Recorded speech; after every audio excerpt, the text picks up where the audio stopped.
Mga kapatid sa pananampalatayang Islam, pinapayuhan ko kayo gayon din ng aking sarili na katakutan si Allah dahil sinabi niya sa kanyang dakilang aklat, iniutos niya, o kayong mga mananampalataya, katakutan ninyo si Allah ng tunay, ng marapat na pagkatakot at huwag kayong mamamatay, liban na lamang na kayo ay mga Muslim. Mga kapatid sa pananampalatayang Islam, nalalaman na nating lahat ng Ramadan ay buwan ng takwa. At ito ay mabiyayang buwan. Na sa buwan na ito, bumababa ang habag ni Allah, iginagapos sa mga demonyo, at ang tao ay nagiging mas malapit sa kabutihan dahil sa pagiging mabiyaya ng buwan na ito. Subalit, para sa ilang mga tao, nagiging katakataka sa kanila na makikita nila ang ilan na hindi naman matuwid tuwing Ramadan, subalit nagiging matuwid tuwing Ramadan. At tinatawanan nila ang mga tao na ito na tuwing Ramadan ay masipag na tumungo sa masjid, masipag sa paggawa ng mga gawaing pagsamba at iba't iba pang mga kabutihan. Pinipintasan nila at tinatawanan tuwing Ramadan. Subalit, ang bagay na ito, mga kapatid sa pananampalatayang Islam, ay mapanganib para sa sino mang mayroong ganitong ugali na pinupulaan niya o pinipintasan niya ang sino mang nagpapakamatuwid sa Ramadan.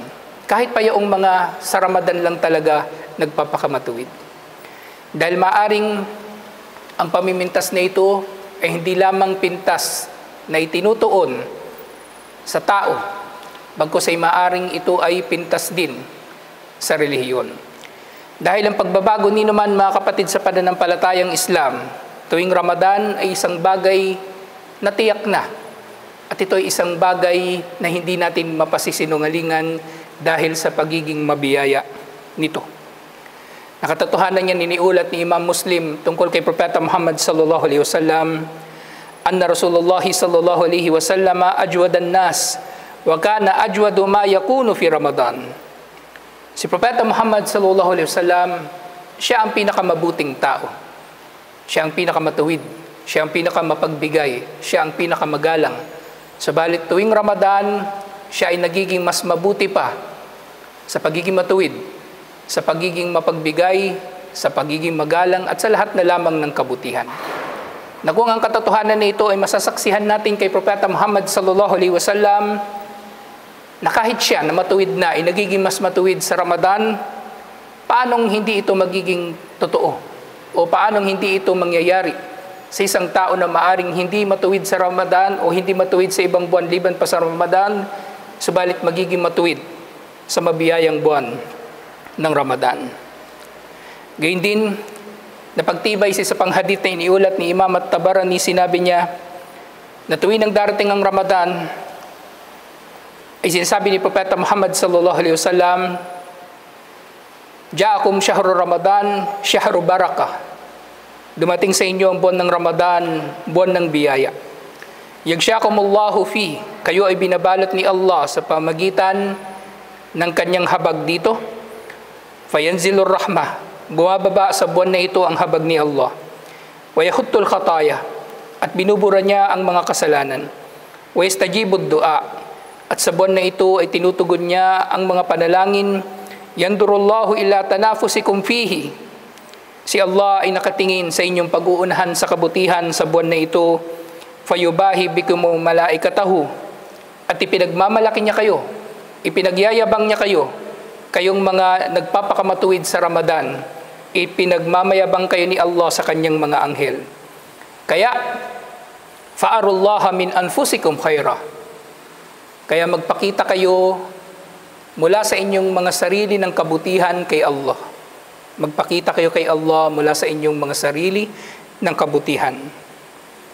Fa inna syaki man hurima fi rahmatullah. Dahil tunay na ang talunan sa buwan ng Ramadan ay yaong tao na ipinagbawal sa kanya ang habag ni Allah dahil hindi siya nagpakamatuwid, hindi siya nagsikap sa buwan na ito ng biyaya. Kaya makita natin, mga kapatid sa pananampalatayang Islam, ang tahasan at direktang dalil na mabiyaya nga talagang Ramadan. At ang anumang pagpapakamatuwid ng sino mang hindi matuwid sa Ramadan, ito ay hindi kapintasan ng Ramadan o ng tao nito na nagpapakamatuwid. Ang mga ito ay pawang katotohanan o pagpapatotoo ng pagiging mabiyaya ng buwan na ito. Bagkus, ang katawa-tawa ay nga sa hadith na nabanggit natin kanina, ay yaong tao na hindi siya nagsikap na magpakamatuwid sa Ramadan, na dahil dito, umulan na ng biyaya, subalit hindi pa rin siya nabasa ng kahit patakman lamang ng biyaya na ito na nanggaling kay Allah subhanahu wa ta'ala. At sino ang mga tao na ito? Sila yung mga tao na nananatili sa kanilang kasamaan sa buwan ng Ramadan. Nananatili sa kanilang mga panloloko sa kapwa. Nananatili sa kanilang mga ginagawang kasinungalingan, pagiging tsismoso, at kahit sa pagpapabaya sa pagsamba. Dahil mas nakakatawa ang mga tao na ito, na makikita natin na Ramadan na, subalit nauhuli pa rin sa sala bilang halimbawa, o masasaksihan natin na hindi nagbabago ang kanilang mga dila at pananalita sa Ramadan, sila ang tunay na nakakatawa at hindi yaong tao na nakakakilala sa kadakilaan ng Ramadan kahit siya pa ay tao na makasalanan. Kaya nga sa ilang mga hadith ay nagbigay si Propeta Muhammad sallallahu alaihi wasallam ng babala.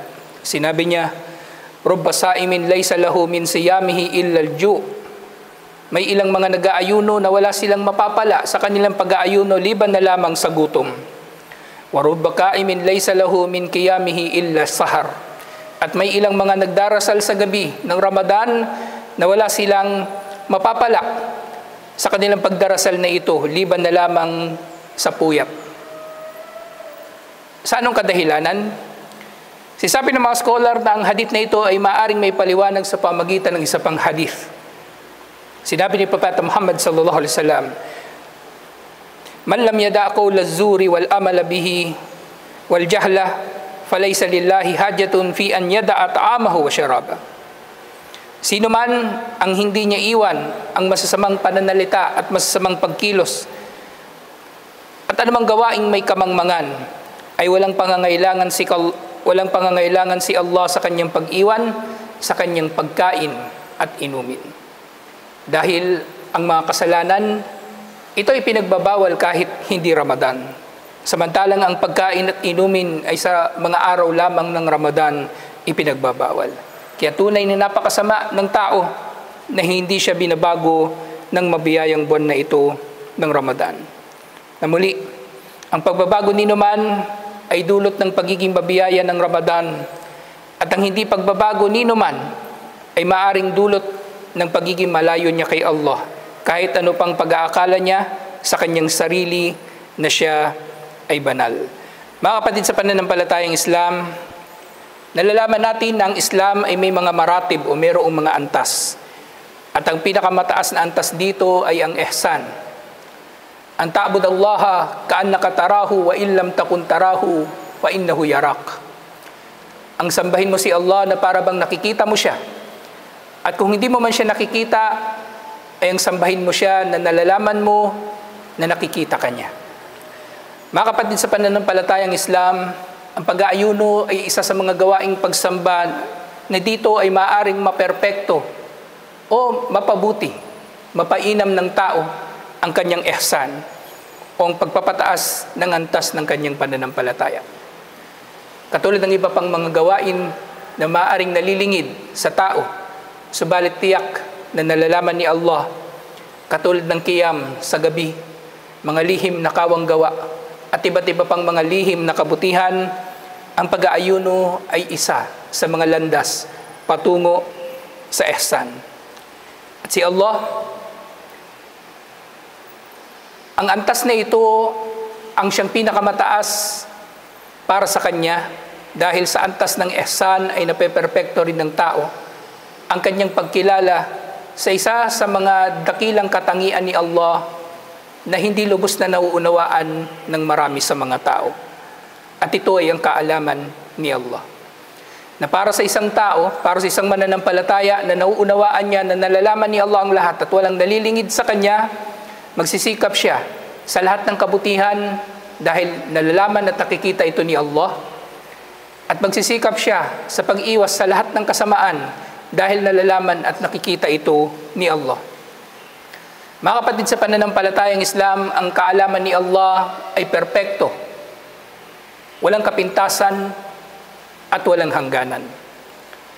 Sinasabi pa nga na ang kaalaman ni Allah ay nakakasaklaw sa lahat ng bagay, siyempre kahit sa mga bagay na hindi nalalaman ng mga tao. Kaya nga sinabi ni Allah, wala yuhituna bi shay'in min ilmihi illa bima syaa. Hindi binigyan ng mga tao ng anumang kaalaman mula sa kaalaman ni Allah liban na lamang sa kanyang naisin, at tunay na ang kaalaman na ito ay kakaunti. Sinasabi ng mga scholar, Allahu ya'lamu ma kana wa ma yakun. Nalalaman ni Allah kung anong nangyari noon at anong mangyayari sa hinaharap at ang nangyayari siyempre sa kasalukuyan. Wa ma sayakunu wa ma lan yakun. Nalalaman niya ang mangyayari at ang hindi mangyayari. Malalaman niya o nalalaman niya ang hindi mangyayari, law kana kayfa yakun. Na kung halimbawa mangyayari man ang isang bagay na hindi mangyayari dahil di niya ito pinahintulutan, hindi niya ito itinakda, nalalaman pa rin niya kung paano ito mangyayari at kung ano ang magiging resulta nito. Ganito ka-perpekto ang kaalaman ni Allah subhanahu wa ta'ala. Kaya para sa nag-aayuno, marapat na sikapin niya na mabuo sa kanyang sarili ang katangian na nakikilala niya ang kaalaman ni Allah at ang murakaba ni Allah subhanahu wa ta'ala, ang katotohanan na si Allah ay palaging nakamasid sa kanya. Kaya nga pag-aayuno, ito ay espesyal na gawaing pagsamba para kay Allah. At siya mismo ang nagsabi. Sa isang hadith qudsi, sinabi ni Allah subhanahu wa ta'ala, kullu amal ibn Adam lahu alhasanatu bi ashri amthaliha ila 700 da'af. Ang bawat gawain ng anak ni Adan ay para sa kanya ang gantimpala nito na 10 doble hanggang sa 700 doble. Illa siyam, liban na lamang sa pag-aayuno. Fa innahu li wa ana ajzi bihi. Dahil ang pag-aayuno ay para sa akin at ako mismo ang maggagantimpala nito. Ibig sabihin, sinasabi ng mga scholar, ang mga anghel na nagtatala ng mga magiging gantimpala natin ay nagtatala na rin sila kung gaano kalaki ang magiging gantimpala natin. Pero sa laki ng gantimpala ng pag-aayuno, na pagsamba, na tanging si Allah subhanahu wa ta'ala ang tunay na nakababatid, nakakaalam at nakakakita, maaring ang mga anghel hindi nila alam eksakto kung paanong lalagyan ng score ang ating mga pag-aayuno, at si Allah subhanahu wa ta'ala ang tunay na makakapagtuos dito. At siya mismo ang makakaalam ng gantimpala nito. Ng tao, kapag malalaman niya ang katotohanan na ito, ay marapat niyang alalahanin na si Allah ang unang-unang karapat-dapat na malulugod sa kanyang pag-aayuno. Na hindi tayo matutulad sa iba na naging gawain na nila tuwing Ramadan na ihayag ang kanilang mabubuting mga gawain, na para bang sila ay nakikipagpaligsahan sa kanilang kapwa-tao, na para bang ang gantimpala ay manggagaling sa kanilang kapwa-tao. Mga kapatid, sa pananampalatayang Islam, gaano man mauso ang social media o ano pa mang bagay na kinahuhumalingan ng mga tao sa panahon natin ngayon, hindi ito nangangahulugan na ito ang tamang paraan ng pagsasabuhay natin ng ating relihiyon. Ang pag-aayuno ay para kay Allah. Siya mismo maggagantimpala nito. Kaya gawin natin ito para sa Kanya at hangarin natin ang gantimpala ni Allah at hindi ang ating kapwa-tao.